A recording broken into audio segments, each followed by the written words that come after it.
Tov, Shabbat, Shalom, Uvorah, Boker Tov. Zéou. On est aujourd'hui, Bezrat Hashem, vendredi. Non pas vendredi 13, mais nous sommes aujourd'hui vendredi 13.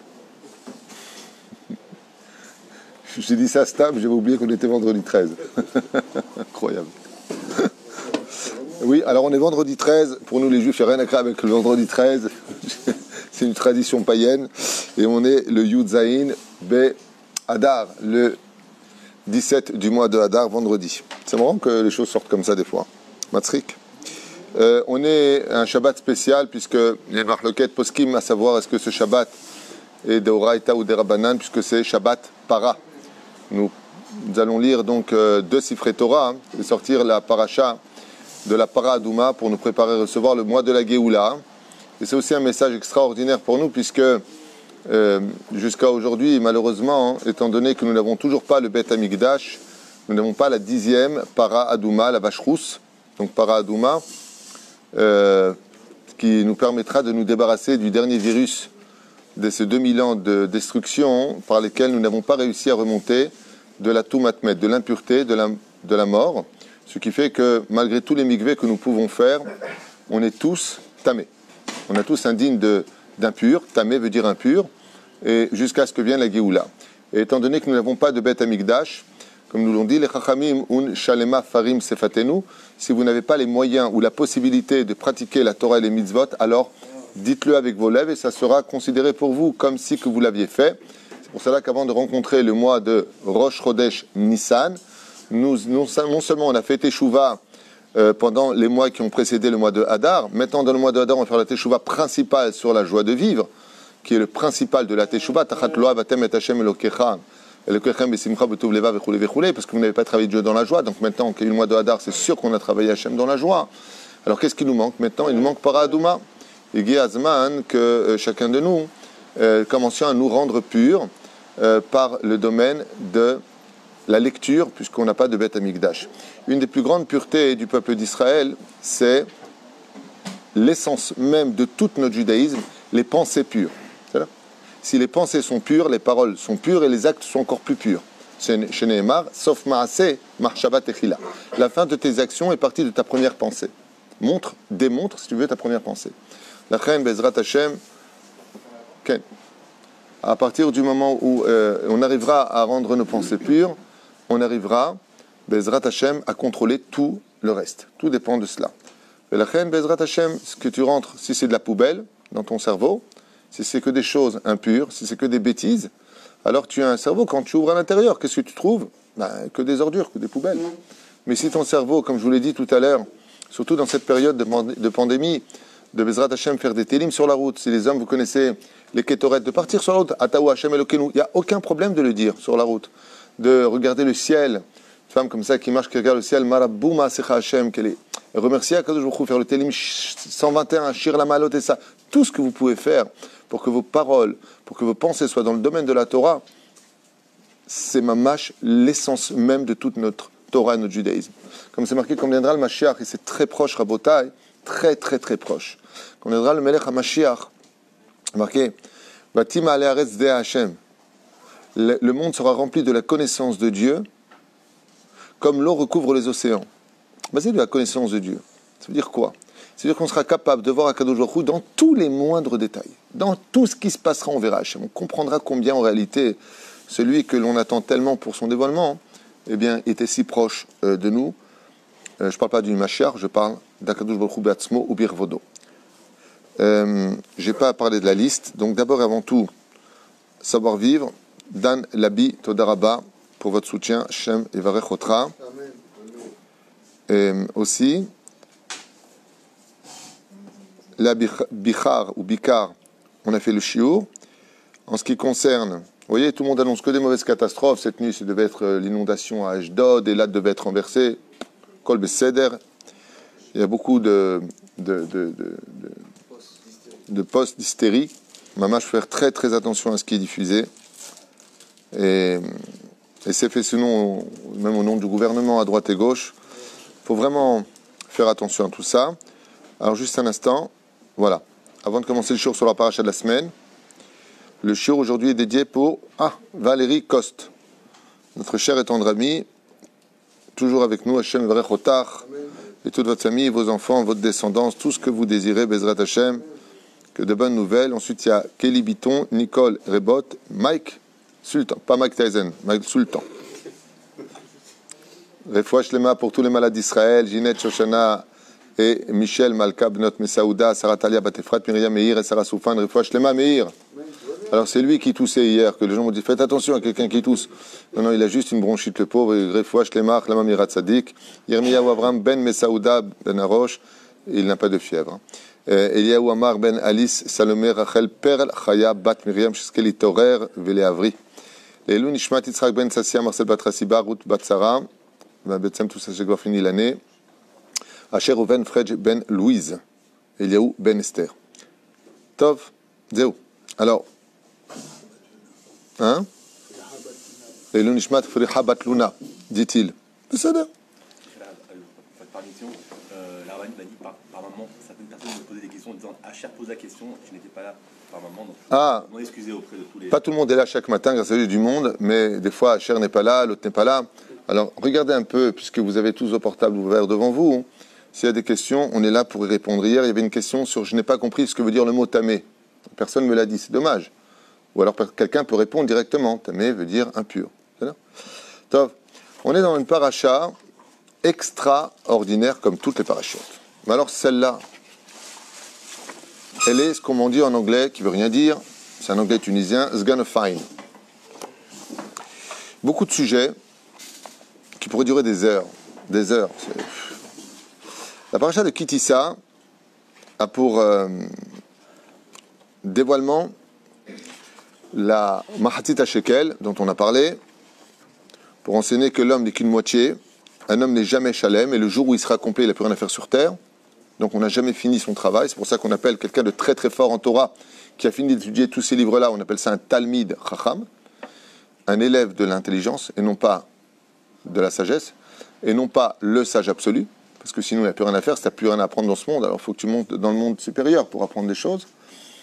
Donc Kol over la Pikoudim, Yashir lo Yarbe, Adal lo Yam'it, chacun donnera un, le riche, oui tu as raison de me faire traduire, n'en rajoutera pas et le pauvre n'en diminuera pas de ce que Hachem demande. Ensuite on a Vasita Kior Nechoshet Bechano Bechoulé. Dans cette paracha, contrairement à la paracha de Tetzavé, on a parlé de tous les ustensiles, on nous rajoute un ustensile ici du Beth Amikdash qui n'est autre que le kior. On en a souvent parlé, le kior c'est l'évier. Cette paracha, on nous parle du kior, on nous parle aussi de l'épidémie dans cette paracha, pour ceux qui ne savent pas. Le kior qui a été fait avec des matériaux très bizarres, dont on a parlé dans plusieurs shiurim, puisque Akadosh Baruch Hu a demandé le miroir avec lequel les femmes se maquillaient pour plaire à leur mari. Et je pense qu'ici, il y a une très très très grande parenthèse à faire, que je ferai en quelques mots seulement. C'est que Moshe Rabbeinu lui-même nous dit, le Midrash a été choqué de la demande d'Akadosh Baruch Hu de prendre les miroirs des maquillages. Alors, dans ce monde, tout est Evel Avalim, comme le dit le roi Salomon dans Michelet, la beauté et la grâce sont vanité et mensonge. Donc, seule la femme qui craint Dieu est digne de louange. Et d'un coup, on nous apprend, non, c'est pas ce que ça veut dire. C'est pas ça que ça veut dire. Ça veut dire que le principal dans ce monde, c'est la Hirat Shamaim. Mais si avec il y a la beauté, il y a la grâce, comme le précise la Gemara dans Masechet Megillah, voici les femmes qui étaient les plus belles.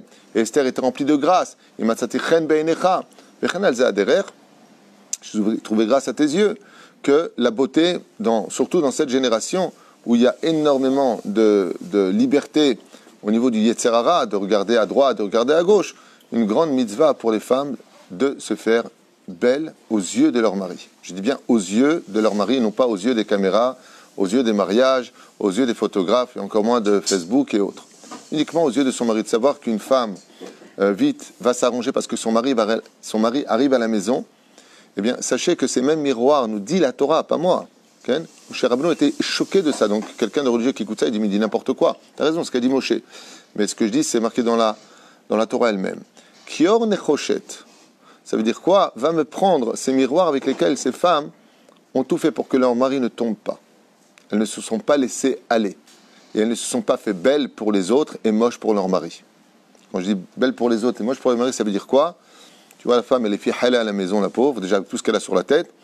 Et quand elle va à un mariage ou une bar mitzvah, de façon naturelle, elle se fait extrêmement belle. Tu ne la reconnais pas. Tu dis, ah, je ne t'ai pas reconnue. Waouh! Alors, quand tu vas pour les autres, tu te fais fihaleh. Et quand c'est ton mari, tu te fais zganefine. Voilà. Comme ça, nous disent les Chachamim que, étant donné qu'elles ont tout fait pour plaire à leur mari, elles se sont maintenues un beau physique, une belle tenue, une façon plaisante d'être. Et ce que je dis pour les femmes est valable pour les hommes, bien sûr. Pas le mec qui se laisse gonfler de partout et ressemble à un pachyderme, et sa femme, elle fait tout pour lui plaire. L'homme aussi a le devoir, Bezrat Hashem, de plaire à son mari, de plaire à sa femme, autant pour moi. Oh ben dans cette génération, excusez-moi, mais... Shem Erahem, Shaim. De plaire, l'homme a aussi le devoir de plaire à sa femme. C'est très important qu'une femme soit fière quand elle regarde son mari, quand il dit qu'il fait un régime, il fait vraiment un régime, quand il dit qu'il fait du sport, il fait vraiment du sport. Bezrat Hashem, ce serait bien qu'on arrive à arriver au point de dire je ne te tromperai jamais, non pas parce que je suis infaillible, mais parce que tu ne mérites pas d'être trompé, parce que tu as tout fait pour cela. Allez, vaille qu'on arrive à une phrase pareille dans les couples recto-verso, hein, de deux côtés. Okay? Bezrat Hashem. Donc je referme cette parenthèse rapide, juste à retenir. Ensuite, on nous parle de la pureté donc, des mains, Velchatsu, Vesami Mordéror. Ici, un remède sur Mordechai, Machartet à Oel Moed. J'aimerais avancer un petit peu. Et le sujet principal, pour la fabrication de la Chokhma, je voudrais juste avancer un petit peu. Donc, ici, vous avez deux montées. J'aimerais juste revenir sur cette parenthèse aussi importante. La paracha n'est pas très très longue, elle est pas mal, mais elle se divise en deux montées, puis le reste. En tout, il y a 7 montées pour Shabbat, 2 montées. Pourquoi? Parce qu'on aura besoin de faire monter Kohen une bonne partie, et surtout Lévi une très grande partie. À cause du sujet merkazi, c'est-à-dire du sujet principal, qui n'est autre que la faute du veau d'or dans cette paracha. Et étant donné que, selon la tradition juive, la tribu de Lévi n'a pas participé à la faute du veau d'or, il était donc convenable que ce soit un Lévi qui monte pour la paracha de Kitissa, pendant la lecture de la faute du veau d'or, dont on va aussi parler avec l'aide d'Hachem. Alors, ici, à propos de la faute du veau d'or, il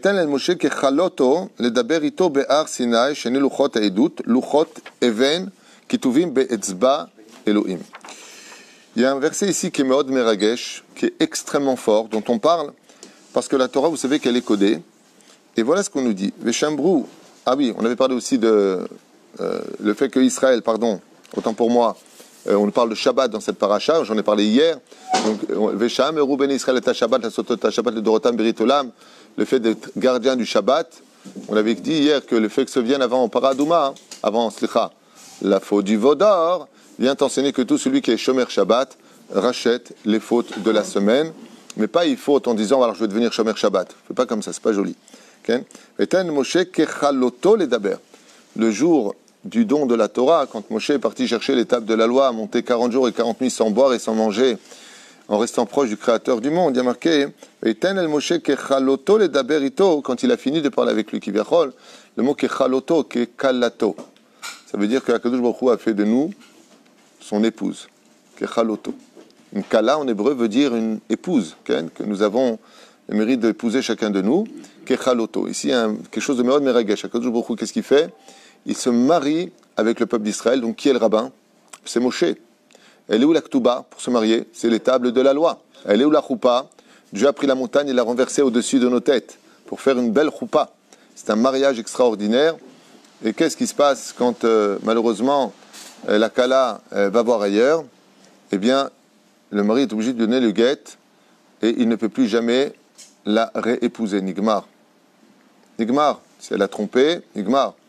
Mon cher Rabbeinu n'aura pas d'autre choix que de casser, de briser la ketouba pour dire que les conditions des 3 fixées par Masechet Kiddushin, des Rechagav, fixées aussi dans la halacha, comme on épouse une femme, il faut 3 choses.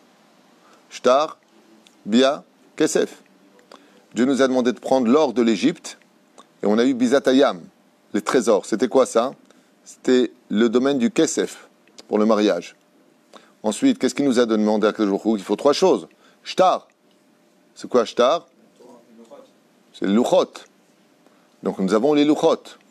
Comme Moshe a cassé les Luchot, il a cassé les conditions du mariage. Donc Israël n'a pas trompé son créateur. C'est ça? Important à retenir. C'était avant la lecture de la Ketouba. Donc comme on n'a pas encore reçu la Torah, qui vient Torah Shebirtav, Torah Sheba'al Peh, il n'y a pas de lecture de Ketouba. Donc tu ne peux pas dire que. Par exemple, je donne un exemple à Pi Halacha. Une femme mariée avec son mari, et puis il y a un truc qui ne le fait pas entre eux, Mikar Taout.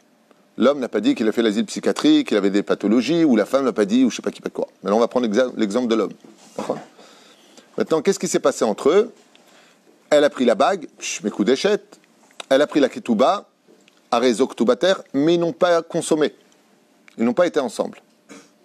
Dans ce cas-là, à partir du moment où ils n'ont pas été ensemble, le mariage par le Beddin peut devenir caduc.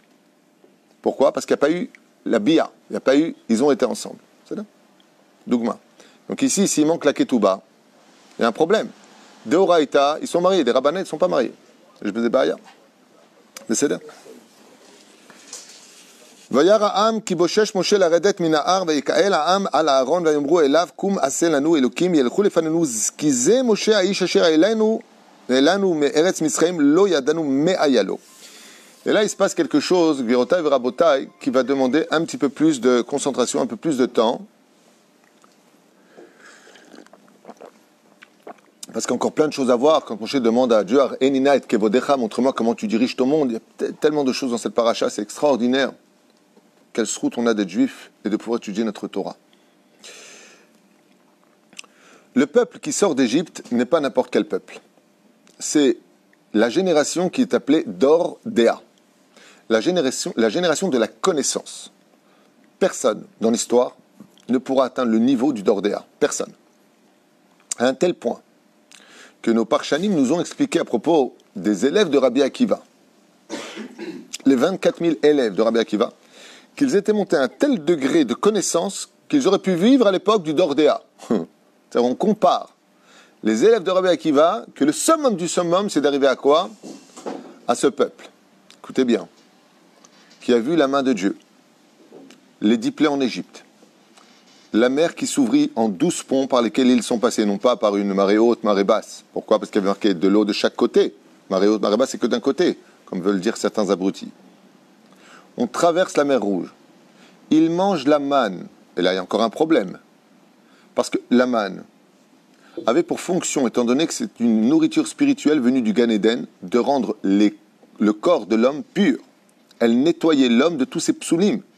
Ce qui fait qu'en mangeant la manne et en buvant l'eau du puits de Myriam, les enfants d'Israël étaient atteints à un tel degré qu'ils sont passés du 49e degré d'impureté au 50e degré de pureté. Shavuot, c'est le 50e jour. On a été digne de recevoir la Torah. On est devenu absolument pur. On a vu les 7 cieux qui se sont ouverts.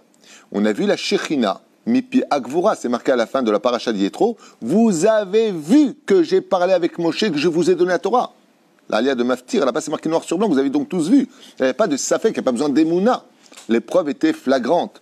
Nous avons été des témoins oculaires de l'existence de Dieu, de la valeur de la Torah et du choix d'Hachem parmi les nations. Qu'est-ce que tu veux de plus ? Ouais. Moshe nous apprend la Torah. Il nous donne les lois ensuite dans Mishpatim entre l'homme et son prochain. Nous évoluons dans une situation de la volonté d'Hachem à travers son règne parmi les hommes. Paracha de Tetzavé. Teruma avant. Vasuli Migdash, Veshachanti Betocham. Et tu veux me dire que ce peuple-là, ils ont fait la Vodazara, Mashulotakin. Il y a quelque chose qui demande ici un petit peu plus de creuser, et c'est ce qu'on va essayer de faire ensemble avec l'aide d'Hachem. Ki Boshesh Moshe, le mot Boshesh veut dire Beshesh, Shesh Shaot. C'est-à-dire qu'il y a eu un problème de retard. Alors bien sûr, vous allez me dire, mais c'est pas le peuple d'Israël qui a fauté, puisque la Gemara nous dit En Am et la Erev Rav. C'est le Erev Rav qui a fauté. Le Erev Rav, ce sont cette clipa de non-juifs qui ont voulu adhérer au peuple d'Israël, mais à leur degré à eux. Ça veut dire non pas s'élever au peuple d'Israël, mais faire descendre le peuple d'Israël à leur culture à eux, leur façon de vivre à eux. Il faut savoir que le Erev Rav a un très haut niveau. Si le Erev Rav vient de la Sitra Achara, des forces du mal, c'est qu'automatiquement, sa racine monte extrêmement haut. C'est ça ? Où est-ce que ça monte haut ? Je vais vous dire ça en 2 mots. le peuple d'Israël est au niveau de vivre Hachem par la Emouna. Tu sais, quand tu pries dans ta Amida, tu es comme ça, Hachem, Sefatay, Tiftar, Fiagite, la Terra. Tandis que, donc, on est dans la notion de la sensation. Tandis que le Erevra veut tellement être proche de Dieu qu'il a besoin de le toucher. C'est pour ça que tous les bâtés Avodazara des Goïm ont créé des dieux que tu peux voir et que tu peux toucher. C'est là. Même au niveau de l'islam, qui n'est pas une religion dite idolâtre, ils ont besoin de tourner autour de quelque chose. C'est là. Autour de quelque chose. Nous, les Juifs, nous n'avons pas d'intermédiaire. Quand on prie dans nos prières, on ne dit pas, comme le dira par exemple la religion musulmane, Dieu et Mohammed, son prophète, par exemple. On ne dira pas ça. Dans la chrétienté, ils disent le Père, le Fils et le Saint-Esprit. Ça veut dire qu'il y a toujours une notion d'intermédiaire. Dans le bouddhisme, Otodavar. Chez nous, c'est Baruch Ata Hashem. Il n'y a pas de Dieu et Moshe. Pas du tout. Il n'y a pas de Moshe, il n'y a pas de Rabbi Lubavitch, il n'y a pas de Rabbi Nachman, il n'y a pas de Rabbi Akiba ou de Rabbi je ne sais pas qui. On est nous et Hachem. C'est-à-dire que nos maîtres dans le judaïsme, les plus grands soient-ils, comme Moshe Rabbeinu lui-même, ou Rabbi Nachman, sont là pour nous montrer du chemin comment atteindre la vérité pour atteindre Hachem. Ça veut dire pour rejoindre Akadosh Baruch Hu. Les nations du monde ont besoin de... Oui, d'accord, mais à qui je parle? Il faut bien quelque chose de concret. Est-ce qu'ils ont tort ou est-ce qu'ils ont raison? Au niveau de l'absolu, si on doit rentrer dans la lecture un peu plus approfondie, eh bien, quelque part, quand on voit ce que nous demande Hachem dans la paracha de Teruma, c'est quoi? De le représenter par deux statues sur la caporette, sur le capot de l'arche d'alliance. Là-bas, vous avez deux statues en or, masculin, féminin. Et quand le Kohen rentrait dedans, ben, il se prosternait devant deux statues. C'est-à-dire qu'il y a quelque chose de très profond. Ne prenez pas la faute du veau d'or comme étant quelque chose. Ah, t'as vu, ils ont fait la Vodazara, quelle ingratitude. C'est vrai, c'est pas que c'est faux, je m'en moque pas. Mais ne prends pas cette génération pour des débiles. C'est pas des débiles. On parle pas de n'importe quoi. J'ai même lu dans le livre Chesed el Avraham qu'ils ont voulu dévoiler quelque chose qui était très important. C'est pas pour rien qu'aujourd'hui, dans toutes ces religions où il y a des représentations, il y a tellement d'adeptes. C'est-à-dire, nous, les Juifs, on n'a pas le droit de représenter quoi que ce soit par des figurines, par des statues, par toutes sortes d'objets. C'est strictement interdit. Et pourtant,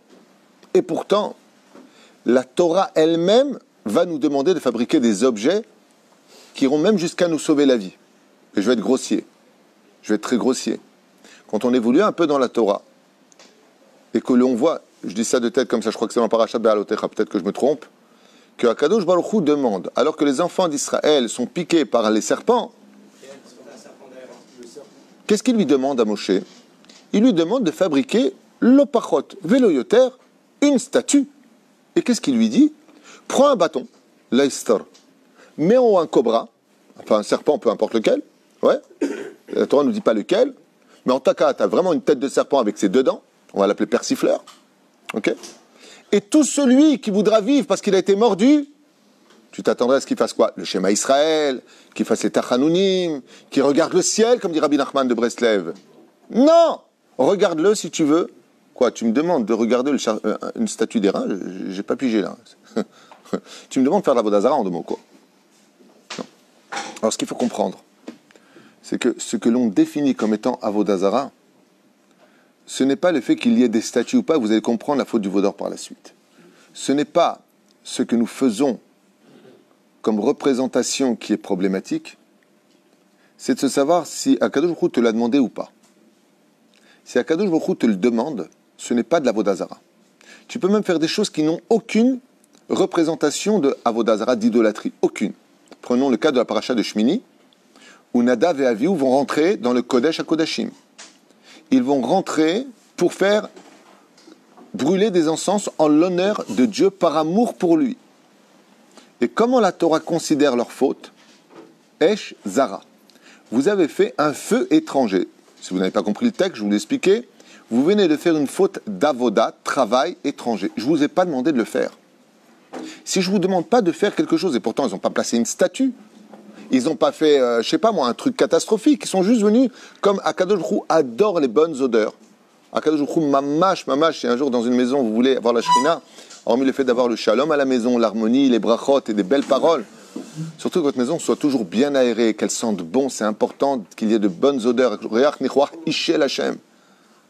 C'est pas pour rien que quand on met sur la misbéach des plats, qu'est-ce qu'on fait? On sent. Quand on rentre à la maison, on sent la nourriture. La seule chose, le membre le plus sensible après la mort d'un homme, c'est son odorat. On a déjà parlé. Et la reine, on a vu que Nadav et Avihu eux-mêmes, ils n'ont pas posé une statue. Ils sont juste venus faire quoi? Le travail du Kohen Gadol. Faire brûler les encens. C'est marqué noir sur blanc.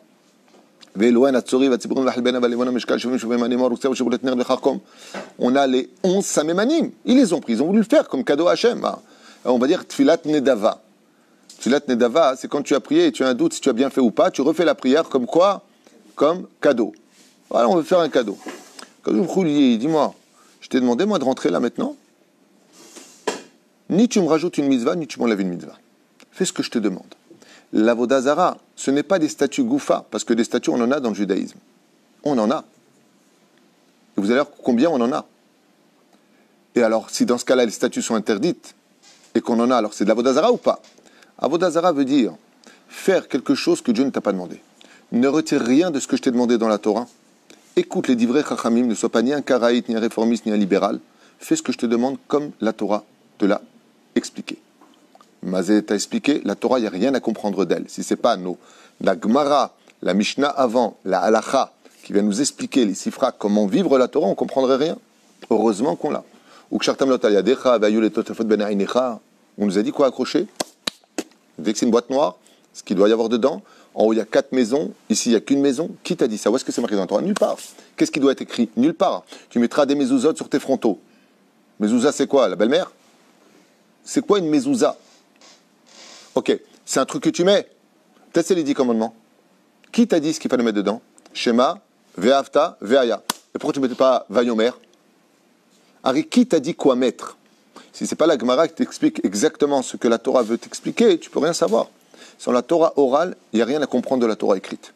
Donc ceux qui s'attachent à la Torah bêtement écrite sont des gens qui vivent dans un livre, mais qui ne seront pas l'histoire du livre. Zaevdel Agadol Beyoter.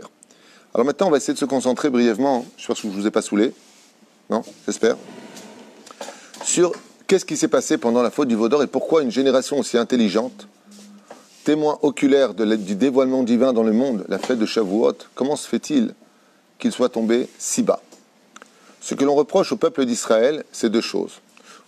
La première, c'est que, ou ils étaient d'accord mais n'ont pas participé, ça veut dire qu'ils ont laissé faire, ou, deuxième option, ils étaient les garants du Erev Rav. Ça veut dire qu'ils devaient leur servir d'exemple. Et sur le coup, vous allez comprendre que c'est une très grave erreur pour Israël.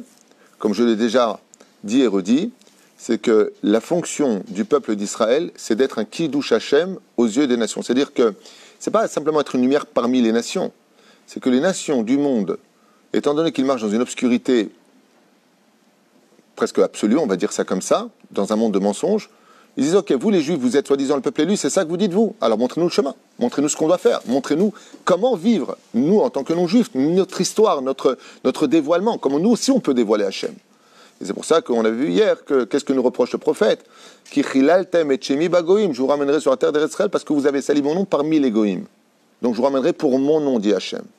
Vous serez une ségoula, vous serez le peuple de la connaissance. Ça veut dire que quand un non-juif voudra dévoiler qui est Dieu, il passera par la lumière du peuple d'Israël pour comprendre qui est Dieu.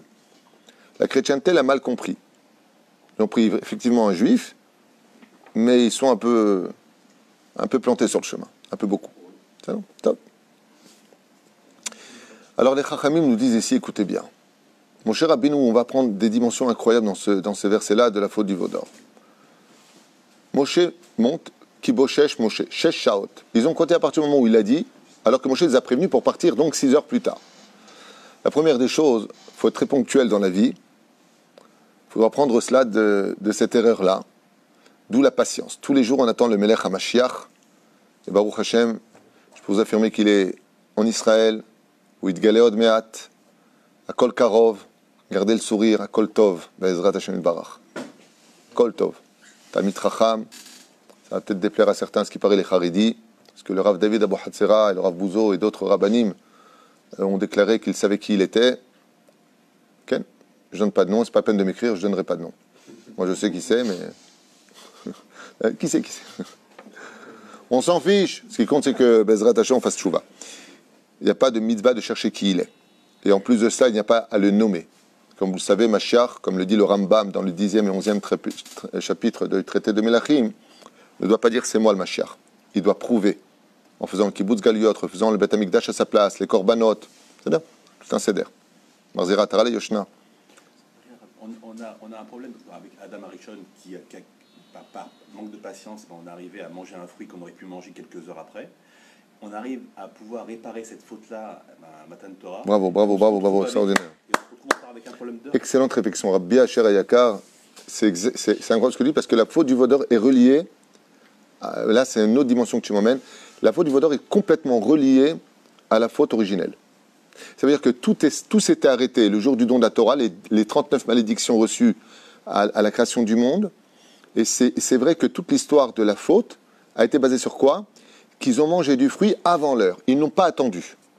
Et ici, on a une Xera Shava qui vient nous apprendre que les enfants, le peuple, on va dire les peuples, le Evrav et une participation du peuple d'Israël à un certain degré, combien? Moins de 3000, vont participer à la faute du Vaudor. C'est exactement la même erreur qui est commise. C'est une question de temps.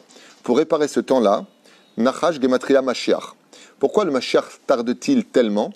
Hormis le fait que les Chachamim nous disent pour nous donner du mérite de l'attendre chaque jour, chaque fois que tu l'attends tous les jours, tu es sauver Nekudot, ça veut dire que tu gagnes des mitzvot incroyables de l'attendre. Le Melech HaMashiach, même si maintenant il tarde, on dit tous les matins, eh bien je l'attends. Le fait de dire cette phrase-là, tu crées un ange extraordinaire qui amènera la Géoula elle-même, eh bien en réalité, sache qu'Alpisod, c'est rejoint ce que tu viens de dire. Le fait que le Mashiach tarde, c'est parce que nous n'avons pas été capables d'être patients. Ni à la faute originelle, ni à la faute du Vaudor. Par manque de patience, et c'est incroyable parce que, pour ceux qui ne le savent pas, mais un séquer a été fait. Quelle est la première raison, la première cause des accidents de la route? Tu vas dire alcoolisme. Tu vas dire, je ne sais pas moi, toutes sortes de choses. Eh bien, sachez-le, en tout cas en Israël, moi qui ai fait 4 fois mon permis ici, 4 fois que je fasse, Yud Kevav que je fais ici. Okay? Même dans la conduite, on fait alpisol. Eh bien, on apprendra que, selon une enquête qui a été faite, les accidents viennent tout simplement par manque de patience. Quand tu manques de patience, et patience, vous savez que c'est synonyme d'humilité. Qui n'est pas patient? Celui qui croit que tout lui est dû. Personne n'est bien, il n'y a que lui qui est bien. Eux, ils ne savent pas ça, lui, c'est pas ça, c'est de l'orgueil. C'est pour ça qu'on dit savlanout. Savlanout, qui vient du mot sauvlanout. Patience. En Israël, apprenez ce mot, savlanout. Tu viens à la banque, tu attends 3 heures, tu as la pkida. Enfin, avant, tu avais la pkida, aujourd'hui, avec des robots. Mais tu vas à la poste, elle est là avec son café, et tu dis, allô, nous, savlanout, ani ovedet. Mazé ovedet. Yalla, tfadal, tavod.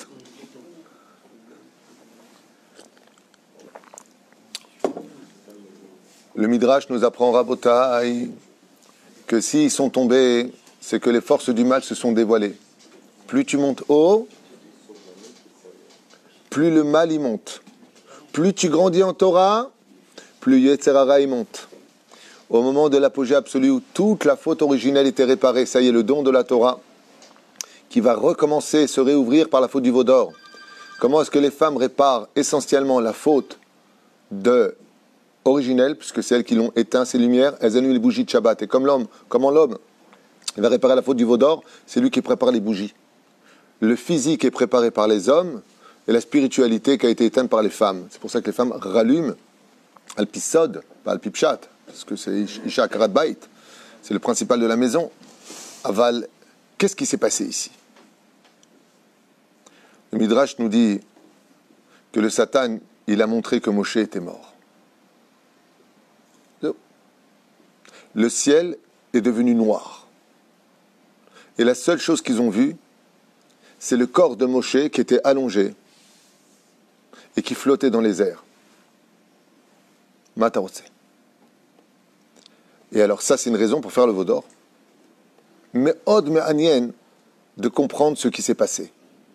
D'abord, qui a dit au Yetzer Hara qu'il avait le droit de montrer le corps de Moshe? Quelle est l'intention du peuple d'Israël dans ce cas-là? pas le peuple d'Israël, simplement, surtout le Erev Rav, pour ne pas quand même tomber dans le piège, de faire un veau d'or. Si vous prenez ça à la légère, chaval, de tomber aussi bas. On va expliquer un petit peu ce qui se passe. Le corps est limité. La Neshama, elle, est illimitée. Une des raisons pour lesquelles les plus grands du monde de la Torah sont morts très jeunes, comme le Maharal de Prague, Rabbeinu, le Harizal, et la liste est longue. Le Ramchal, beaucoup. Pas le Maharal, le Ramchal, autant pour moi. Okay?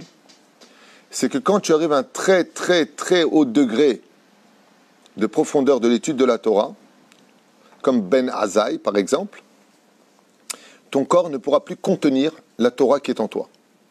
C'est pour ça que le Harizal n'a pas pu écrire de livre, c'est pour ça que Rabbeinu, à part quand il était jeune, a écrit Sefer Amidot, il ne peut pas écrire. Ça va être son élève Rabbi Nathan qui va écrire. C'est Rabbi Chaim Vital qui va écrire. Pourquoi? Parce que une des raisons pour lesquelles Moshe était Megamgem Alpisod, c'est parce que la Torah qui est en lui était si grande que la langue ne peut pas contenir la valeur des mots qui sont en lui. Alors, il va passer ça à Aaron. Parle pour moi, qui est Aral Sfataim Anouchi. C'est-à-dire que la Otzma est tellement grande que Moshe, quand il est monté dans le monde d'en haut, son corps n'a pas pu tenir. Le corps de Moshe, qui Kiviachol, écoutez bien, est mort. Et on le verra à la fin de la paracha. Qu'est-ce qui se passe pour Moshe Rabbeinu juste avant la fin de cette paracha de Kitissa? Quand il redescend de la montagne, est-ce que les enfants d'Israël peuvent voir le corps de Moshe? Non. Qu'est-ce qu'il a, le corps de Moshe? Il est totalement lumière. À un tel point que les enfants d'Israël, nous dit la Torah, ils vont avoir peur. Mais de quoi tu as peur? Qui péné Moshe, Keren, Mazé Keren, c'est de la lumière absolue.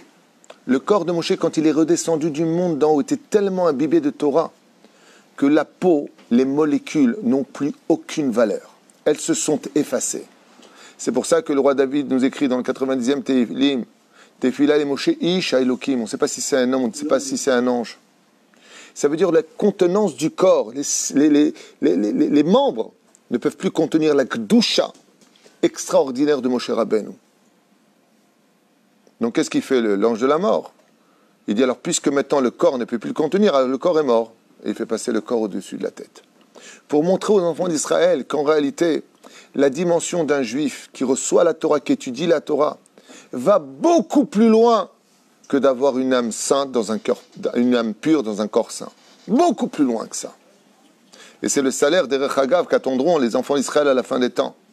Quand tu auras la Géoula finale, le monde sera tellement imbibé de la vérité de la Torah, tellement imbibé de la connaissance d'Akadosh Baruch Hu Boré Olam, que le Ramban nous dit que nos corps et nos âmes ne feront qu'un. On ne saura même plus faire la différence, comme on le voit pour Moshe Rabbeinu, quand l'ange de la mort vient le voir dans la paracha de Réé, où on annonce la mort de Moshe. Qu'est-ce qu'on voit? On voit que l'ange de la mort, il ne sait pas qui prendre. Est-ce qu'il prend le corps ou il prend l'âme? Ou Miboulbal? Parce que le corps est devenu tellement spirituel qu'il a rejoint la lumière intense de la Neshama de chaque personne qui est remplie de spiritualité. Donc on comprend pourquoi maintenant le corps de Moshe Rabbeinu, il flotte. Les enfants d'Israël n'ont pas compris la dimension extraordinaire de la Torah. Et ils demandent de faire un veau d'or. Alors comment ce veau d'or il s'est fait? L'Orizal nous apprendra des choses très mignonnes là-dessus, des rechagav qui vont peut-être vous faire sourire ou pleurer, j'en sais rien. Mais il fallait prendre l'or. En général, qui a l'or? La Gemara nous dit, l'or n'a été créé dans ce monde que pour servir la Kedusha. Oy va voy de prendre de l'or pour la Touma. Pourquoi l'or a été créé sur terre? Il y a 7 sortes d'or, okay? 7 sortes d'or différentes selon la Gemara, et toutes ont été créées pourquoi? Pour servir la Kedusha. L'une d'entre elles, c'est quoi? C'est les bijoux des femmes. L'or représente la Gevura. La femme vient du monde de la Gevura, qui veut dire la rigueur. Qu'est-ce qu'on fait les hommes? Nous disent les Chachamim, ils sont partis demander les Amim, les Agilim, les boucles d'oreilles aux femmes. Les femmes n'ont pas voulu les donner. Alors, qu'est-ce qu'ont fait les hommes? Ils leur ont arraché de force. Le Harizal nous dit, par le mérite des femmes qui n'ont pas du tout voulu participer à la faute du voteur, par le mérite des femmes qui s'étaient fait belles pour leur mari. Ça veut dire quoi les boucles d'oreilles à la base? Les boucles d'oreilles signifiaient Pourquoi une femme porte des boucles d'oreilles? Parce que les boucles d'oreilles, à la base, depuis la faute originelle, comme l'explique Rabbi Eliezer dans Pirkei de Rabbi Eliezer à la page 45, voulait dire « je sers mon mari, Baali ». Ça veut dire que c'est une forme de soumission, les boucles d'oreilles. Qu'est-ce qu'ont fait les femmes? Elles les avaient sur elles. Ça veut dire qu'elles avaient accepté leur tafkid, de servir leur mari, de se comporter comme des, entre guillemets, comme des femmes. C'est-à-dire tout le système de je te fais à manger, je te fais à boire, j'espère que tu vas bien. Ezer Kenedo, je suis là pour t'aider, je suis été créé pour toi. Waouh! Et les hommes les ont arrachés. Leur Isa nous écrit à la fin des temps que les femmes prendront le dessus sur les hommes. Par le mérite qu'elles ont eu de refuser de faire la faute du veau d'or, ce seront les hommes qui sont soumis aux femmes. Alors dans ce cas-là, tu vas me poser une question. Pourquoi elle met des boucles d'oreilles? Réponse, parce que le mot agalim, c'est-à-dire les boucles d'oreilles que l'on mettait en forme d'esclavage chez les femmes, sont devenues depuis la faute du veau d'or un compliment. Elles ne sont plus l'esclave de leur mari. Et là, le mot agalim, qui veut dire boucle d'oreille, vient du mot egel. Ils ont voulu faire la faute à Egel, Cheta Egel. Après cette faute-là, les femmes mettent les boucles d'oreilles non plus en forme ou sous message d'esclavage, mais bidou kaefer. Maintenant, les femmes mettent les boucles d'oreilles comme un ornement de royauté.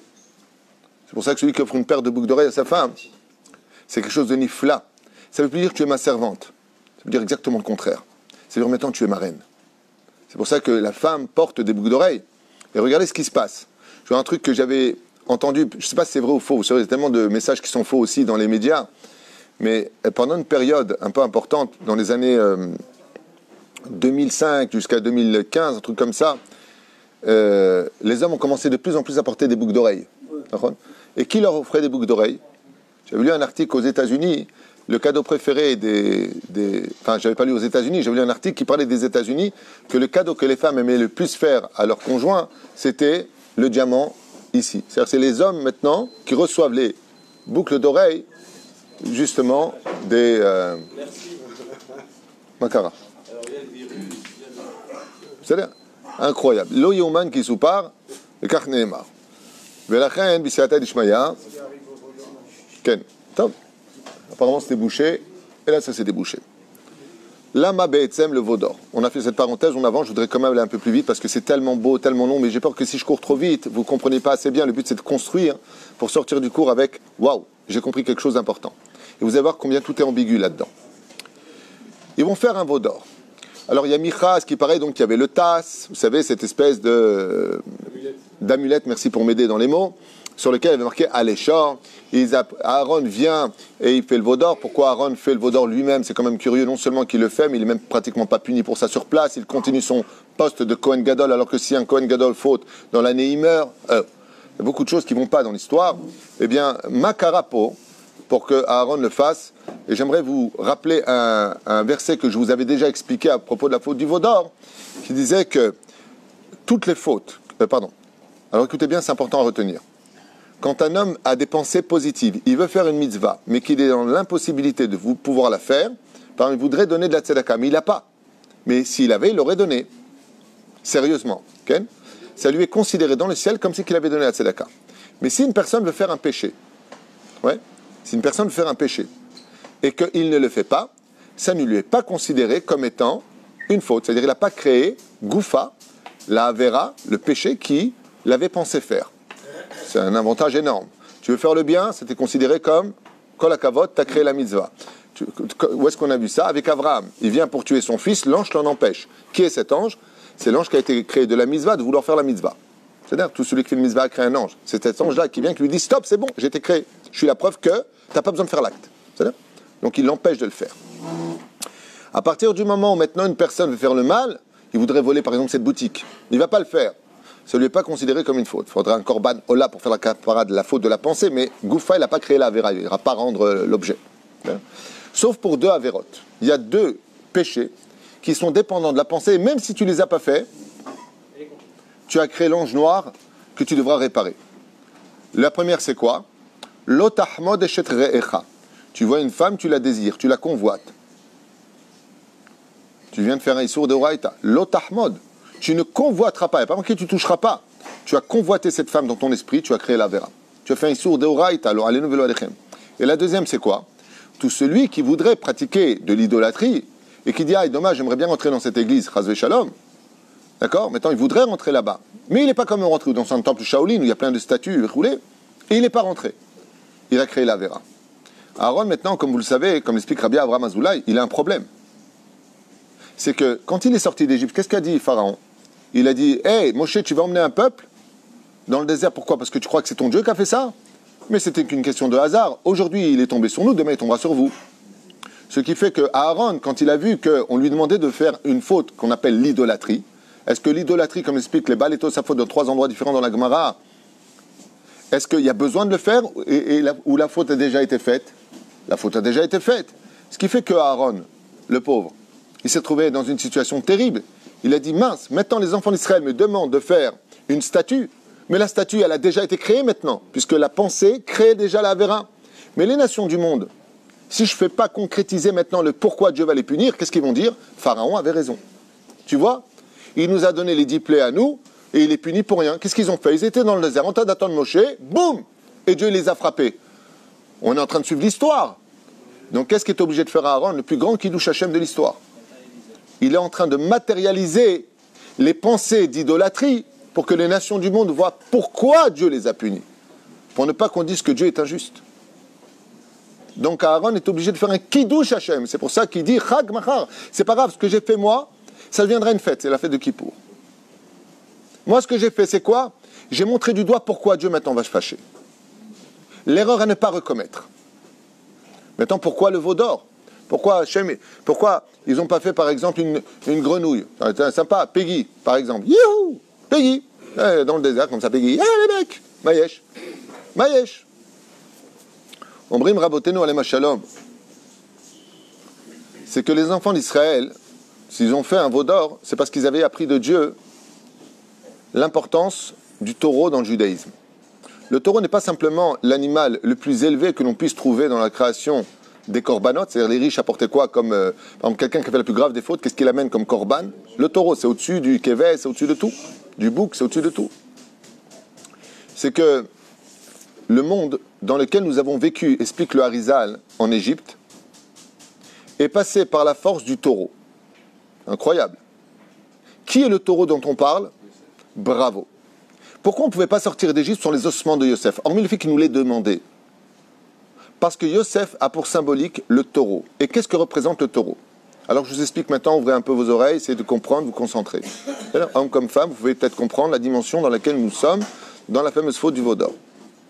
Quand les 7 cieux se sont ouverts le jour du don de la Torah, et que les enfants d'Israël ont contemplé, enfin, les 7 cieux qui s'étaient fermés depuis la création du monde, et qui se sont totalement ouverts, ils ont pu enfin contempler ce qu'on appelle le Maaseh Merkava, c'est-à-dire le char divin. Pour comprendre de quoi est-ce qu'on parle, d'accord?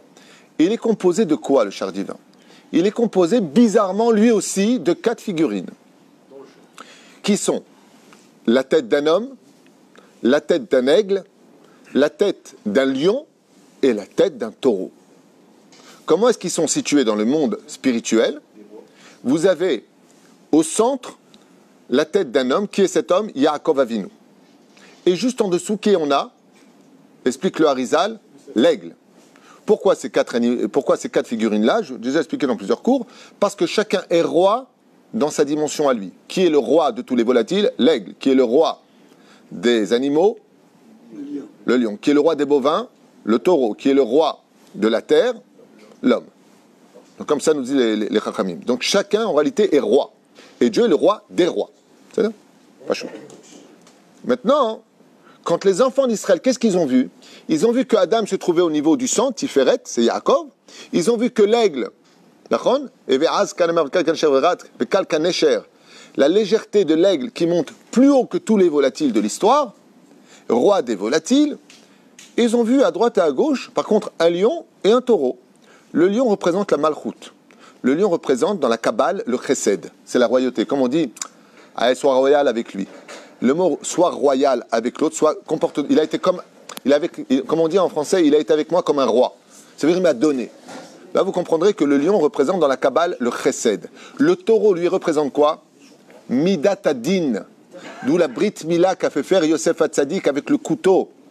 D'où Yosef Hatzadik qui a nourri le monde. La Parnassa, elle vient de quel monde? De Gvura, de Midat Adin. Ce qui fait que quand on est sorti d'Égypte, on est sorti avec quelle égie spirituelle?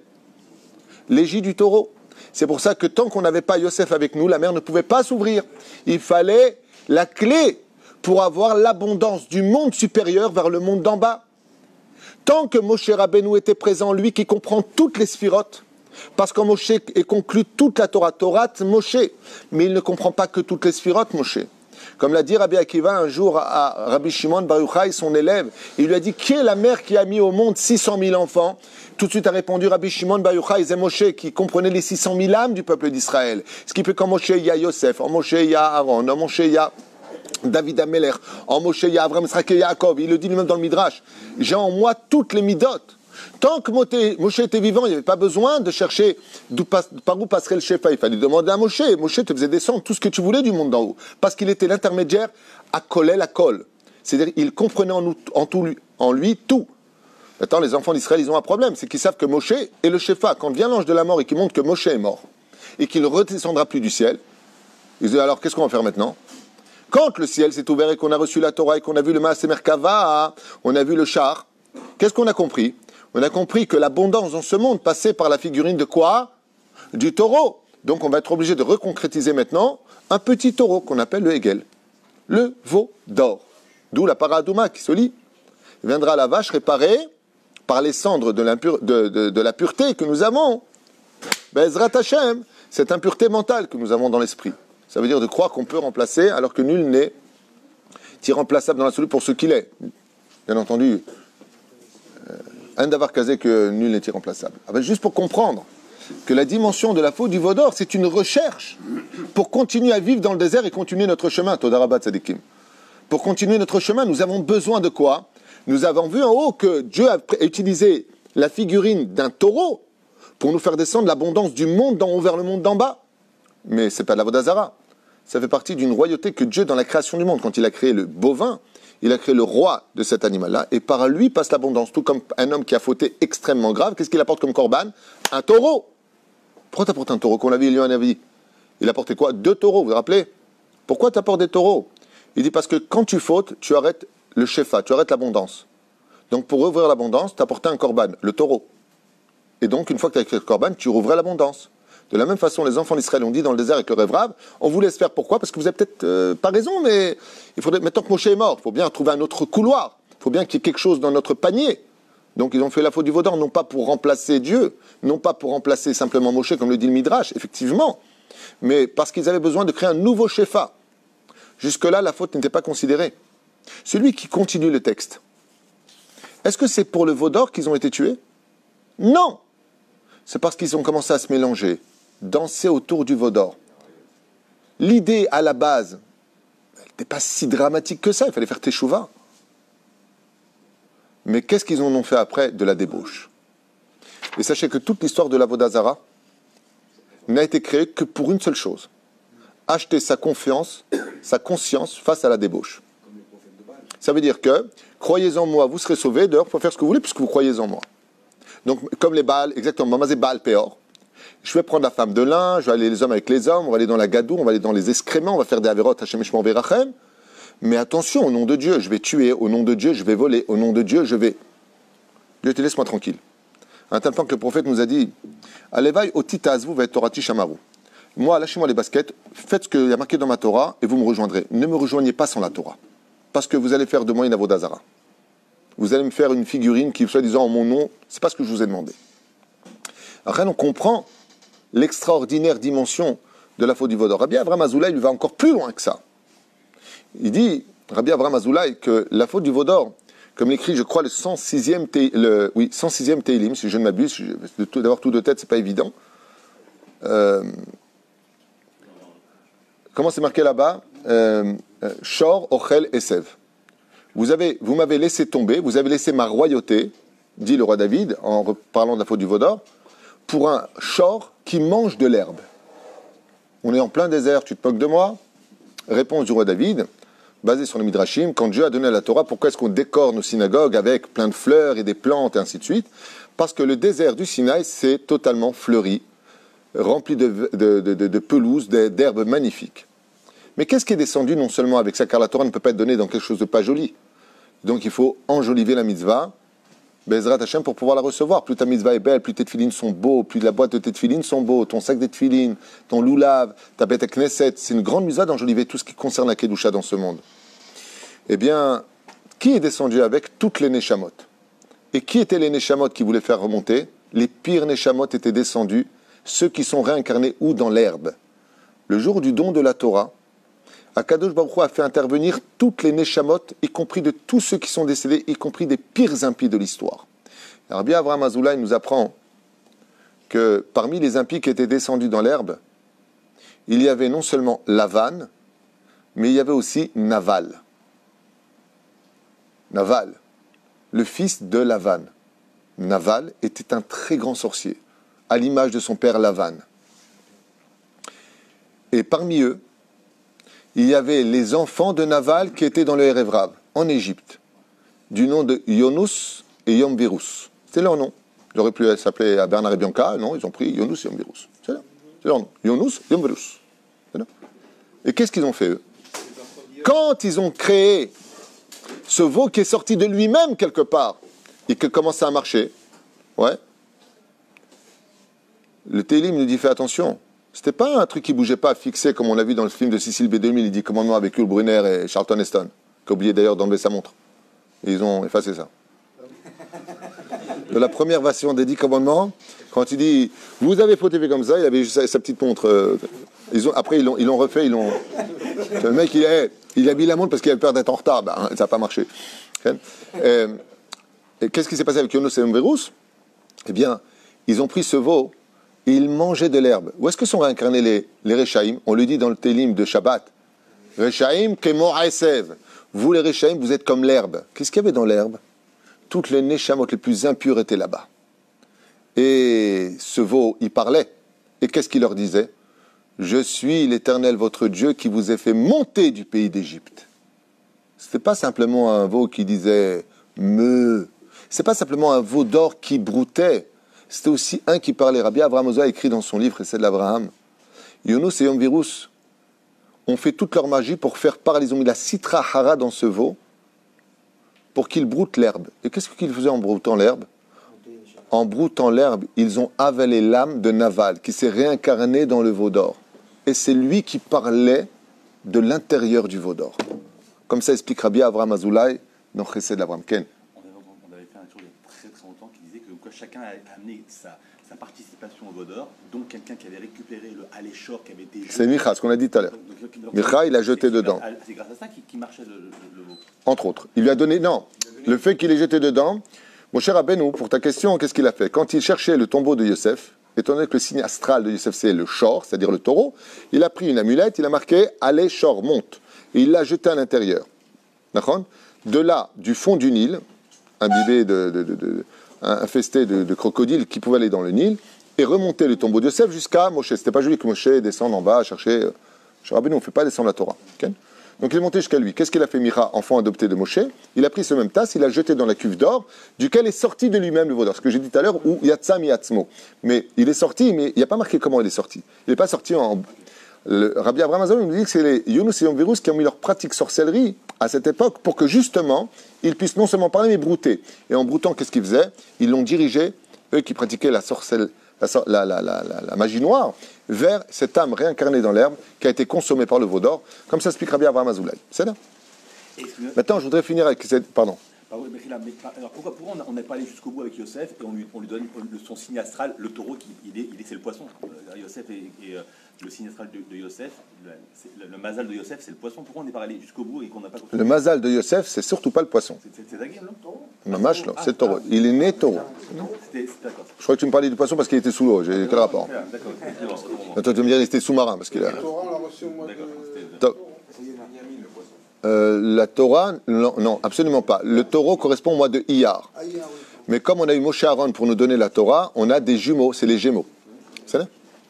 Pour apprendre aux Juifs que tu dois être un homme du ciel et un homme de la terre. Gémeaux, double. C'est là? Regarde dans mon livre Les Mazalot, j'explique ça de façon Chaval al-Azman. Enfin, j'explique ça. J'explique rien, je ne sais rien. J'ai rapporté les écrits de nos Chachamim à propos des Gémeaux. Okay.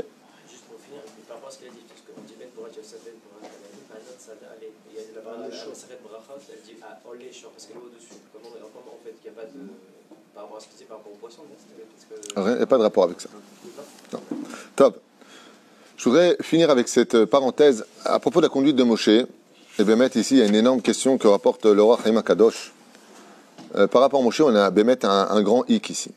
Moshe descend du ciel, après que Dieu lui annonce « Descends parce que ton peuple a fauté », il descend et puis il va accuser Hachem en disant quelque chose de très bizarre. « Mahanina mi sifrecha » si tu comptes exterminer ton peuple, eh bien, puisque la faute, pourquoi on avait expliqué, tu comptes exterminer ton peuple, parce qu'ils ont révélé une fois de plus la faute originelle à cette période-là du veau d'or. Comme je vous ai dit, l'un est relié à l'autre. Hamina et Saman a voulu exterminer le peuple d'Israël, mais avant lui, il y en a aussi qui a voulu le faire, c'est Dieu. Chaz v'shalom. Chaz v'shalom. Bien entendu, il demande à Moshe de trouver vite une solution. Moshe connaît les codes de vie, et il lui dit, Hashem, Hashem, El, Rahum, Behanun, Erech, Hapayim, Verav, Chesed, Vehemet. Il y a des mots qui calment dans le monde d'en haut, qui vont atténuer la rigueur et la justice. Moshe Rabbeinu descend, et il se passe quelque chose de très bizarre dans le comportement de Moshe. Moshe est prêt à s'effacer, lui, de la Torah. Ça veut dire quoi de la Torah? Il y en a qui disent de la Torah d'en bas. Il y en a qui disent de la Torah d'en haut. Mais sifrecha, le mot sifrecha qui vient du mot séphirot. Efface-moi des sphirot. Si tu comptes toucher aux enfants d'Israël, alors moi, mon nom, tu l'oublies. Il y en a qui expliquent, comme explique le Sefer Imrechen, que Moshe Rabbeinu, c'est chutzpah de dire une chose pareille, il a accusé Dieu lui-même d'être responsable de la faute du veau d'or. Pourquoi? Hein? Pour l'or. Il y a marqué dans la Torah, les hiver, l'otiten mirchol, ne mets pas d'obstacle devant un aveugle. Le mec, il va dans un quartier mal fréquenté, il laisse sa voiture avec les clés sur la porte. Qu'est-ce que tu crois qu'il va se passer? Tu sors un peuple d'Égypte qui pendant 210 ans ont fait de la vodazara. Tu leur demandes de prendre de l'or égyptien, sur lequel l'influence, oui, du virus de la vodazara est postée justement sur chaque parcelle d'or de l'Égypte. D'accord? Tu leur demandes de prendre ça. Qu'est-ce que tu crois qu'il va se passer? Je ne comprends pas. Tu prends les Révraves avec toi, qui viennent à peine de quitter l'Égypte, qui ont dans leur sang la vodazara. Et comment Dieu demande à Moshe de prendre l'or d'Égypte? Il lui dit, Daber na berozne ha'am. Parle de grâce, na, nun aleph, aux oreilles du peuple d'Israël, qu'ils demandent l'or à leurs voisins pour sortir du pays d'Égypte. Afin que s'accomplisse la promesse que j'ai fait à Abraham dans le Brit Ben Ametarim. Veyitz'u bene Israël berichush gadol, afin que vous sortiez avec de grands trésors. D'accord, mais tu vas bien nous le donner aussi à la mer Rouge. Quand Moshe Rabbeinu voit la faute du veau d'or, il se retourne vers Hachem et lui dit Mahanina misifrecha. Vous savez qu'un Sefer Torah, s'il manque une seule lettre, il n'est pas soul. Qui a dit le mot na la première fois à propos de l'or d'Égypte? Qui est le premier à avoir dit ce mot na, nun aleph? C'est Hachem lui-même qui lui a dit demande na de grâce qu'ils prennent l'or d'Égypte. Moshe Rabbeinu nous explique que Sefer Imrechen n'a pas eu l'intention d'effacer son nom lui-même, c'est pour ça qu'il continue après. Mais il a dit à Hachem, si tu veux tuer les enfants d'Israël, tout ton Sefer Torah, il n'est pas soul. Il dit pourquoi? Il dit, qui est celui qui a mis cet obstacle devant les yeux d'Israël? Qui est celui qui a demandé au nom de Na, de grâce, de prendre l'or? C'est pas toi, Hachem, qui dans la paracha de Bo, a demandé, je crois que c'est Bo, a demandé aux enfants d'Israël de prendre l'or? Alors tout comme tu veux les accuser parce qu'ils ont fait le veau d'or, pas de problème. De l'autre côté, tu effaces 2 lettres de ton Sefer Torah. Dieu lui dit, mais il va être pas soul. Alors choisis. Parce que celui qui les a mis face à la faute, c'est toi. Et Akadosh Baruch Hu lui dit, ok, on reste dans le pshat, j'efface ton nom pour la paracha. Mais qu'est-ce qui se passe pour Moshe ici? Il y a un dévoilement extraordinaire qui a été rarement enseigné, que j'ai étudié hier, et qui dit d'avoir nifla. Il dit, Moshe Rabbeinu, quand il est monté dans le monde les plus élevés du monde d'en haut, les plus extraordinaires, le monde de la Torah la plus cachée de l'histoire, celle qu'on n'a pas reçue, que le Mashiach viendra nous apprendre dès qu'il se dévoilera. Ce ne sera pas la même Torah. C'est la même Torah, mais dans le monde du Sod. Considérez qu'aujourd'hui on mange l'épluchure, quand viendra le Mashiach, on va manger le fruit de la Torah. Les seules étincelles qu'on a du fruit, c'est le Zohar, le Etzraïm, la Kabbale. Moshe, quand il est descendu, il a appris quelque chose qu'il ne savait pas avant. Une phrase qui a été dite par un des hommes les plus extraordinaires de l'histoire du peuple juif. En yeush klal ba'olam. Il n'y a pas de désespoir bichlal dans le monde. Il n'y a pas de désespoir. Et pourquoi, mon cher Rabbeinu, on voit que c'était un homme qui n'avait pas atteint ce niveau? Si vous revenez sur le livre de Shemot, quand Dieu lui dit « Va libérer mon peuple, sors mon peuple », qu'est-ce qu'il lui dit? Mais ils ne vont pas m'écouter. Ils ne voient pas d'espoir. Quand il vient et que Pharaon rajoute la paille, qu'est-ce qu'il dit à Kadosh Baruch Hu, Moshe? Qu'est-ce qu'il lui dit? Lama areota, juste à la fin, mamash, le dernier verset de la paracha de Shemot. Ouais. Lama areota la amazé. Pourquoi tu fais du mal à ce peuple? Moshe, tu as un problème? Tu ne sais pas que l'espoir existe, même si tu as un couteau sous la gorge? Moshe, quand il sort d'Égypte, combien il arrive à ressortir de juifs sur 100% de juifs en Égypte? Juste 20%. Et nos chachamim nous disent, Moshe, quand il est monté dans le monde d'en haut, il est redescendu avec toutes les connaissances, sauf une. Celle que Rabbeinu ira chercher lui-même dans son étude. Chez En Yeush Klal Ba'olam. Il n'y a pas de désespoir de façon générale dans le monde. Tout peut s'arranger et tout ira bien. Cette notion de tout, il va l'apprendre quand? Ici. Et maintenant, vous avez enfin une réponse pour la paracha de Vaitranan Moshe. Dieu t'a dit de ne pas rentrer. Qu'est-ce que tu insistes? Je ne comprends pas. Moshe écoutait tout ce que dit Dieu. Tout ce qu'il dit, il fait. Vient la paracha de Vaitranan. Et le mec, il est là, il insiste, et il insiste, et il insiste. Mais qu'est-ce qui t'a donné cette nouvelle dimension d'insister si Dieu te dit non? Toi, tu dis oui. Il dit, mais j'ai appris de la faute du veau d'or. Quoi? Qu'il n'y a pas de désespoir. Il n'y a pas de désespoir. Ça n'a pas marché, je recommence. Ça n'a pas marché, je recommence. J'ai pas réussi Malia, je recommence. J'ai pas trouvé de travail, ça me répond pas, j'envoie mon CV. Il n'y a pas de désespoir. Il y a le corona, il n'y a pas de désespoir. Il n'y a pas de désespoir. Et je vais vous le prouver dans le texte, c'est extraordinaire. Regardez. Dans la paracha où Moshe frappe le rocher, Be'alotecha, qu'est-ce qui a marqué là-bas dans la Torah? Qu'est-ce que Dieu punit Moshe parce qu'il a frappé le rocher au lieu de parler avec le rocher? Qu'est-ce qu'il lui dit? Dans la Torah. Puisque vous avez pas sanctifié mon nom, tu ne rentreras pas en Eretz Israël. Temps mort. Sorry. Yesh be'aya retzinit, habibi. Je prends Rashi dans la paracha de Shemot, bien avant le rocher qui tape. J'arrive dans Shemot. Qu'est-ce que je découvre? À propos justement où Moshe remet en question Akadosh Baruch Hu, je vous lis Rashi Akadosh. Et voilà ce qu'il vient nous apprendre Rashi, qui nous dit Lama areota la amazé. Donc on est à la fin de la paracha de Shemot. Moshe vient et dit à Dieu, Hachem, pourquoi tu fais du mal à ce peuple? Tu me demandes de libérer, maintenant ils doivent travailler encore plus pour trouver de la paille. Le pharaon a ordonné de ne plus donner de la paille. Viens, Kadosh Baruch Hu, il lui dit, oh, tu vas te calmer. Baba, cool, qu'est-ce qu'il y a? Écoutez bien. Voilà ce qu'il nous dit. Vayomer Adonai el Moshe, ata tir'e asher e'eseh le pharaon. Maintenant tu verras ce que je veux faire à Pharaon. Le mot maintenant tout de suite a fait tilt dans les oreilles de Rashi. Quand tu dis maintenant, ça veut dire quoi? Pas demain. Maintenant tu vas voir. Puisque tu m'as remis en question, je vous lis Rashi noir sur blanc, écoutez bien. Ir arta al midota, il lui dit Hachem, dis-moi Moshe, tu es en train de me remettre moi en question dans ma façon d'apporter les événements dans le monde? Pour qui tu te prends Moshe? Loke Avraham, pourquoi tu ne te comportes pas comme Avraham à qui j'ai dit je vais te donner un fils, il aura un grand descendant, je lui ai dit va tuer ton fils avant même qu'il se marie?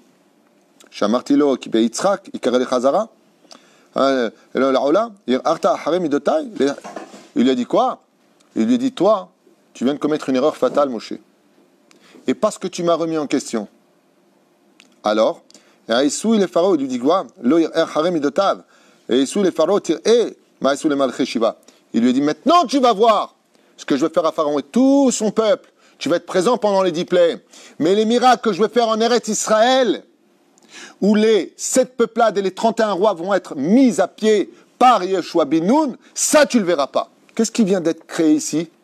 La sentence de Moshe qui ne rentrera pas en Eretz Israël. Et avant ça, Moshe a commis une erreur, juste derrière. Ou les Chachamim nous dire, quoi? Quand la fille de Yitro, Batia, va dire, voici Moshe qui nous a sauvés. Pardon. Non, taisez-vous. Non, pas Batia, Sephora. Ouais, mais dans les noms, je suis fatigué, on est le matin, j'en ai plein. Vous savez comment ça se bouscule dans ma tête, dans les livres et tout? Vous étiez à l'intérieur, c'est le balagan, il faut faire le CDR. Alors, non mais c'est vrai, je suis tellement rempli je kiffe tellement l'étude, c'est tellement extraordinaire la Torah, que Sephora, la fille de Yitro, quand elle est sauvée par Moshe à cause des bergers, qu'est-ce qu'elle dit à son père? Voici l'homme égyptien qui nous a sauvés. Les Chachamim ils disent, l'homme égyptien? Tu n'as pas dit que tu n'es pas français, tu n'as pas dit que tu n'es pas égyptien, tu n'as pas dit que tu es hébreu, que ta nation, que ta patrie c'est Israël, tu ne rentreras pas en Israël. Qu'est-ce que tu es en train de me chanter Parashat Baal Otecha Moïse, t'as frappé le rocher, Wallah, tu ne rentres pas. Tu me charries ou quoi? C'est marqué noir sur blanc dans Rashi, dans la Parashat Shemot, qui ne rentre pas en Israël. Qu'est-ce que tu as besoin d'une deuxième faute? Il y a un truc qui ne va pas. Et c'est ce que vient de découvrir Moshe. Écoutez bien, Rabotai. Moshe, il sait depuis cette période-là qu'il ne monte pas en Israël. Il le sait déjà. Il n'y a pas besoin de lui dire, tu te rends compte, il y a 2 prophètes d'Israël dans le peuple, Eldad et Médad, qui ont dit, Moshe met ou Yehoshua Machnis, Moshe est mort. Pourquoi tu m'annonces ça alors que c'est déjà été annoncé avant? C'est quoi le jeu dans la Torah, d'annoncer des choses qui ont déjà lieu, et après tu me dis, ouais, tiens, on va... C'est que comme Moshe a pris la défense du peuple d'Israël, prêt à effacer son nom de la Torah, prêt à être perdu de son monde futur, Akadosh Baruch Hu lui a dit, tous les décrets qui ont été faits contre toi s'annulent à partir d'aujourd'hui. Dans la paracha de Kitissa, tout ce qui s'est passé avant, sur Moshe, tu ne rentreras pas parce que tu n'as pas dit j'étais égyptien, parce que tu m'as remis en question, tous les décrets ont été annulés pour une seule vertu. Laquelle? Celui qui est capable de devenir le Sanégor d'Israël. Celui qui est capable de prendre la défense du peuple d'Israël, même si on est au plus bas des plus bas, qui ne trouve que du mérite, au point de dire à Dieu, Hachem, toi aussi tu as une part de responsabilité, c'est toi qui nous as mis cet obstacle devant nous, ton peuple est pur, tu ne vas pas donner raison à Pharaon, tu as promis Abraham, Yitzhak et Jacob, Hachem, si tu es un Dieu et pas un homme, comment se fait-il que ta pitié n'aille pas plus loin que cela? Il lui dit, oui, pourquoi ça, c'est pas juger Dieu de dire une chose pareille? Mais quand tu remets Kivyachol, Chazve Shalom, Dieu en question, en l'honneur des enfants d'Israël, alors Dieu te dit table rase. Zéo, tout ce que tu me dois, tout ce que j'ai décrété contre toi s'annule. Maintenant on comprend pourquoi il y a un renouvellement de les raisons pour lesquelles tu ne rentres pas en Eretz Israël. D'avoir nifla venisgav. Et qu'est-ce que vient d'apprendre Moshe Rabbeinu de la faute du Vaudor? Un message qui, grâce à ce passage-là de la faute du Vaudor, vient nous donner une autre dimension de... Tu as vu les enfants d'Israël, ils ont fait la faute du Vaudor. Laquelle? Eh bien, que ce soit en 2020 ou à l'époque de Moshe, quoi que tu aies fait de ta vie comme Avodazara, quoi que dise ta santé, quoi que fassent les événements, quoi qu'on t'annonce, quoi que tu aies perdu comme travail, quoi que qui que ce soit t'ait quitté, oh, en yehush klal ba'olam. La seule chose qu'on te demande si tu veux renverser les décrets, c'est la hardout et l'amour de l'autre. Lo yehuman ki soupar. Moshe Rabbeinu vient nous apprendre dans la paracha de Kitissa une chose qu'il n'avait pas encore appris, d'où l'importance de Rabbeinu Nachman ben Fega, qui a lui en premier titre jeté vraiment l'élan même et l'essence même de la dernière connaissance qui manquait à Moshe Rabbeinu, nous disent les Chachamim, laquelle? Qu'il n'y a pas de désespoir klal dans ce monde, même si le couteau il est sous la gorge, ne désespère pas. D'où la signature. Vena fochu. Non, ça laisse tomber, je rentre pas là-dedans. Hein? Vena fochu. Tu peux tout le temps tout renverser du jour au lendemain. Vous savez, le loto qui a été gagné cette semaine, il y a eu 50 millions. Ouais. Vous savez, c'est qui l'a gagné? T'es au courant? Allez, vaille. Si c'était bon, on aurait le binyan tout de suite. Non, celui qui l'a gagné, c'est passé le jour où le matin, il a été renvoyé de la société dans laquelle il travaillait. C'est un religieux qui a été renvoyé. Et quand il est sorti, qu'est-ce qu'il a dit? Baruch Hashem, je vais avoir maintenant le temps d'étudier. Il est parti vérifier son ticket, il a pris 50 millions de shekels.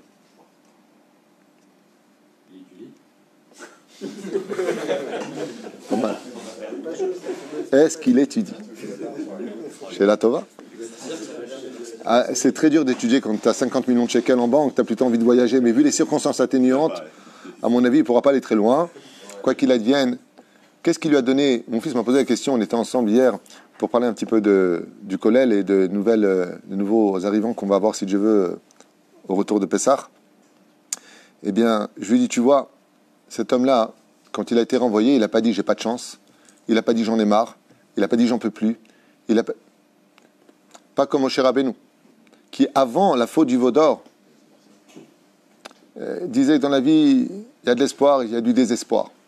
À partir de cette paracha-là, Moshe, qu'est-ce qui se passe? Il grandit à une telle dimension que son visage ne peut plus être regardé. Son âme brille à travers les pores de sa peau. Moshe Rabbeinu arrive à la dimension la plus élevée de toutes les dimensions, qui est le message de la faute du veau d'or. En yehush klal ba'olam. Il n'y a aucun désespoir dans ce monde. Si tu es mort, il y a la résurrection des morts. Si tu es pauvre, tu remonteras parce qu'arrivé au plus bas, tu ne peux que remonter. S'il t'a quitté ou qu'elle t'a quitté, ne t'inquiète pas, nul n'est irremplaçable. Si tu gardes le sourire, si tu as confiance en Hachem, si Be'emet, tu vis cette dimension, non pas tu la connais dans tes lèvres ou dans ton esprit, qu'il n'y a pas de désespoir clal dans ce monde, alors tu brilleras tellement aux yeux des autres qu'il te faudra même un voile, tellement tu brilleras aux yeux des autres. Le Mashiach et la Géoula ne viendra que dans le sourire du peuple d'Israël. Et c'est pour cela que dans la paracha la plus désespérée de toute la Torah, la faute du veau d'or, nous avons le message le plus puissant de tous que vient nous apprendre Moshe Rabbeinu, que tout ce qui a été décrété s'annule et que tout peut recommencer à zéro. Même 515 prières, si Dieu te dit là, toi tu peux dire Vena Afochu. Shabbat Shalom.